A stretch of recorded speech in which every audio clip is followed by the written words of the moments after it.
متحدہ عرب امارات نے اومیکرون کے پھیلنے کے خدشے کے پیش نظر 4 ممالک کے Dubai daily Pakistan on line متحدہ عرب امارات نے اومیکرون پھیلنے کے خدشے کے پیش نظر 4 ممالک کے شہریوں کے ملک میں داخلے پر پابندی عائد کر دی ہے۔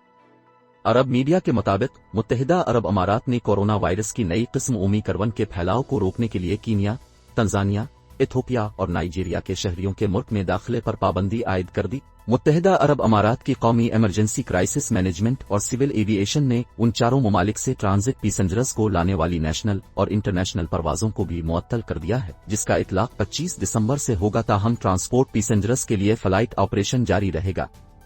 عرب میڈیا کا کہنا ہے کہ اس پابندی میں ایسے افراد شامل ہوں گے جنہوں نے متحدہ عرب امارات آنے سے قبل 14 روز تک ان 4 ممالک میں قیام کیا ہوگا۔ اس کے علاوہ ایسے مسافر جو پابندیوں کی زد میں شامل نہیں، انہیں یو اے ای آنے کے لیے 48 گھنٹے قبل کیا گیا کورونا کا منفی ٹیسٹ دکھانا ہوگا، جبکہ روانگی سے 6 گھنٹے پہلے بھی ان کا ایئرپورٹ پر ریپڈ PCR ٹیسٹ کیا جائے گا۔